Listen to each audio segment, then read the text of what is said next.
काम हुआ है उसके हिसाब से तो इस सरकार को वापस आना चाहिए।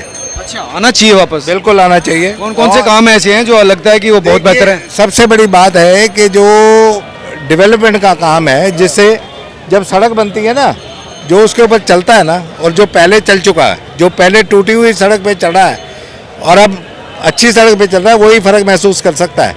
नहीं तो आज का माहौल ये है कि मेरी जेब में कितने पैसे आ रहे हैं, मेरे खाते में 1000 रुपये आ रहे हैं, सरकार बहुत बढ़िया है, चाहे सरकार देश को खड्डे में लेके जा रही हो। बात ये है कि लंबे समय तक कौन सा काम हो सकता है। आप अगर मान लीजिए 1000 रुपये कमाते हैं और 1200 रुपये का खर्चा कर देते हैं बच्चों पे, तो 200 रुपये क्या करेंगे आप? कर्जा लेंगे। और अगर आप 1000 रुपये कमाते हैं और बच्चों को टाइट करके चलते हैं कि 800 रुपये खर्च करने हैं और 200 रुपये मैं बच्चों के भविष्य के लिए, यानी कि देश के भविष्य के लिए बचा रहा हूँ, वो जो है लंबी चलने वाली रेस के घोड़े हैं। हमने 70 साल में क्या किया है? देश के ऊपर कर्जा बढ़ाया, करप्शन बढ़ाई। 100 रुपये राजीव गांधी कहते थे चलते हैं और 15 पैसे पहुँचते हैं, 85 पैसे खाए जाते हैं। ये जो व्यक्ति है या योगी आदित्यनाथ है जो अपने परिवार के लिए नहीं कुछ कर रहा है, मेरे को दुख होता है। वैसे आपको बताऊं, जब अपने पता लगता है कि उसके भाई बहन जो हैं वो वैसी की वैसी ज़िंदगी जी रहे हैं। अगर मैं बड़ा हूँ मान लो, तो मैं अपने भाई को उंगली पकड़ के चल, पहले भाई, परिवार, फिर समाज, फिर देश। लेकिन सबसे पहले देश होता है। सुनिए, मेरी जो एक आम आदमी की सोच है, जो मेरी भी है, सोच आम आदमी व्यक्ति की सोच क्या है? पहले देश है, बाकी सब बाद में है। तो यार ये किसके लिए करप्शन करेगा? मनमोहन सिंह को आप कहते जी बहुत ईमानदार थे, जब बोले नहीं, उनके सामने भ्रष्टाचार हो रहा था, देश को लूटा जा रहा था, अगर वो बोले नहीं, वो जितने मर्जी ईमानदार हों, वो उस बढ़िया बाप का फायदा क्या जो अपने बच्चे को लाड प्यार में बिगाड़ दे। इस व्यक्ति में इतनी हिम्मत है कि अपने भी किसी बंदे को ठोक देगा। आपके एमपी की कटी है ना टिकट, क्यों कटी है? कि इसने कोई ना कोई उसमें रिपोर्ट मांगी है, तो इसमें दम है। अब हमारे राहुल जी हैं, देखिए राहुल जी जो हैं वो दिल और दिमाग से इस चीज़ के लिए नहीं बने।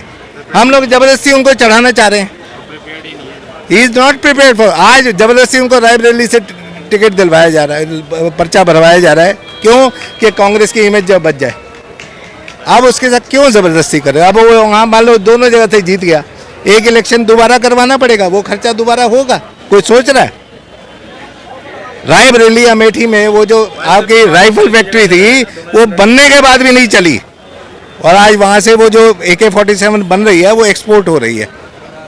बंदे का फ़र्क है, दिमाग का फ़र्क है।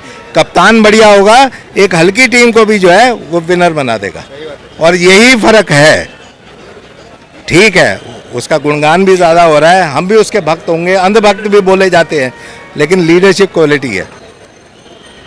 अब मेरे पास अगर मान लीजिए आगे पीछे कोई है ही नहीं, तो मैं करप्शन करके क्या कमाऊंगा? मेरे को तो तनख्वाह इतनी मिलती है।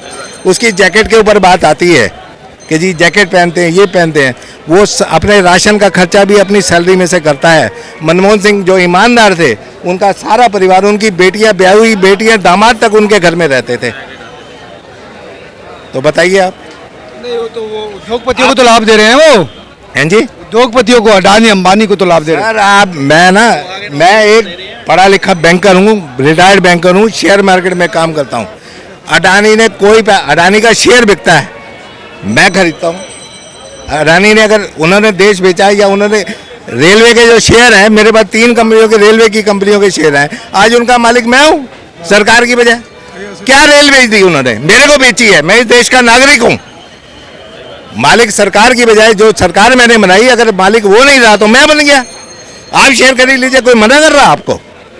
आप अपनी मेहनत से जो कमा रहे हैं, वही मैंने बात की ना, 1000 कमा रहे हैं, 1200 का खर्चा। अरे 1000 कमा के 800-600 खर्च करो, 400 के शेयर खरीद लो, आप भी मालिक हो गए। ये बेचने की अंबानी जो है पिछले 50 साल से काम कर रहे हैं, अडानी पिछले 40 साल से काम कर रहे हैं, मोदी जी तो अब आए हैं। इन्होंने सारा फायदा तो उनके समय पे कब बना ना। नहीं, यही आरोप मोदी पर लगता है कि उन्होंने उद्योगपतियों की हेल्प की, गरीब आदमी की हेल्प नहीं की। एक मिनट मेरी बात सुनिए, सबको काम जो है वो सरकार भी नहीं दे पाएगी, ठीक है ना। और आज की डेट में दिन ब दिन आप देखिए सरकारी नौकरी में कॉन्ट्रैक्ट लेबर बहुत शुरू हो गई। आपकी जीडीपी का 26% जो टैक्स कलेक्शन होता है वो पेंशन में जाता है। मैं पेंशनर हूँ, मैं अभी इस कैमरे पे बोल रहा हूँ, आप कैमरे में चला देना कि मेरी पेंशन कल से आप 20% कम कर दीजिए, लेकिन ये इंश्योर कर दीजिए कि वो पैसा जो है वो किसी की जेब में नहीं जाएगा, वो किसी गरीब आदमी के काम में लगेगा। मैं लिख के देता हूँ, मैं कैमरे पे बोल रहा हूँ। नहीं, आप तो बोल रहे हैं लेकिन पेंशन का अब मुद्दा आप इस देश सुनिए। में बड़ा मुद्दा अब है, आप जिसको सुनिए। लेकर रामलीला अब आप- मैदान पे तमाम जगह सुनिए, वो ओल्ड पेंशन कोई नहीं अब दे सकता, हमको मिल रही है, हम बड़े फॉर्चुनेट है, किस्मत वाले हैं। और अडानी अंबानी को जो बेचने की बात है, वो कहती रेल बेच दी। मेरे पास 2 रेल कंपनियों के शेयर हैं, मैं उनका मालिक हूँ ना, मैं उनका मालिक हूँ। अडानी जो है या अंबानी जो है वो 50 साल से काम कर रहे हैं। 50 साल तक मोदी जी नहीं थे, उस वक्त इनकी मदद कौन करते थे? धीरू भाई अंबानी को इंदिरा गांधी का खास आदमी माना जाता था। रिलायंस ने जितना फायदा गांधी से कमाया है, उससे उतना फायदा तो ये पहुंचा भी नहीं पाए। और सबसे बड़ी बात है, अगर उनको फायदा पहुंचा भी दिया, आज अंबानी और अडानी मिलके डायरेक्टली और इनडायरेक्टली तकरीबन 18 लाख लोगों को रोजगार दे रहे हैं। ये डाटा कहाँ से है आपके पास? सर, 18 लाख सर मैं पढ़ता रहता हूँ, 18 लाख का रोजगार है। आप सिर्फ दो उद्योगपति। सिर्फ इन दो से और बाकी जितने उधर, मैं कह रहा हूँ इसी मार्केट में चले जाइए, एक दुकान पे 8 लोग काम कर रहे हैं। एक दुकान पे 8 लोग काम कर रहे हैं, वो अपनी रोटी चला रहे हैं कि नहीं चला रहे? ये दुकानें बंद कर दीजिए ना। अगले दिन वो बेचारा मजदूर आदमी जब बेरोजगार हो जाएगा तो वो क्या करेगा? या तो भूखा मरेगा या वो क्राइम में आ जाएगा। सर, आप उद्योगपति को, व्यापारी को गाली निकाल के कभी भी कामयाब नहीं हो सकते, कभी भी नहीं कामयाब हो सकते। जो कैपिटलिस्ट कंट्री है, अमेरिका हो गया, यूरोप हो गया, जो वहाँ पे कोई सरकारी नौकरी के पीछे नहीं जाता, सब अपनी मेहनत का काम करते हैं। वहाँ पे ट्रक ड्राइवर की उतनी वैल्यू है जितनी इंजीनियर की है।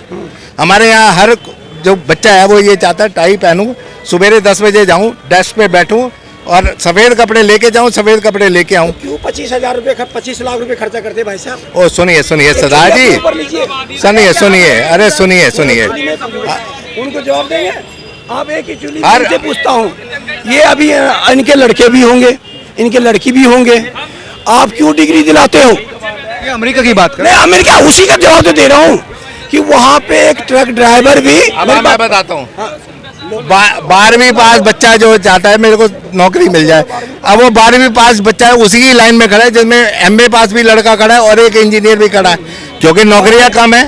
क्यों? जो किसी को कुछ नहीं दे पा रहा ना, जो मुफ्त में खा रहा है, वो दूसरे को गाली दे रहा है। आपकी सरकार नहीं काम कर रही। 2 करोड़ आपने बोला, सरदार जी स्मेल आ रही है आपसे, इसमें अब आप क्या भाई बताएं? साहब सुनिए। हम पी के अब किसी- 2 करोड़ सरकारी नौकरी नहीं बोला, 2 करोड़ सरकारी नौकरी नहीं बोला, प्राइवेट सेक्टर बोला। 2014 में पीएफ कितने करते थे? 14 करोड़, और आज 29 करोड़। कहीं भी देख लीजिए जो प्राइवेट बोलते हैं सेक्टर ना, वो एक प्रूफ है। एक्चुअली मैं अभी जो जवाब इनने पर बोला, आपके पास डाटा है कुछ? आपका डाटा है? सर अब मेरे को, सर अब एक मिनट बात सुनिए, मेरे को क्या पता कि आप मेरा इंटरव्यू ले लेंगे, मैं लेके भी दिखा देता। नहीं हो, कोई बात नहीं है तो कोई बात सुनिए, अंबानी अंडानी लाखों लोगों को काम दे रहे हैं, डायरेक्टली इनडायरेक्ट है, और गाली निकालना एक शौक हो गया।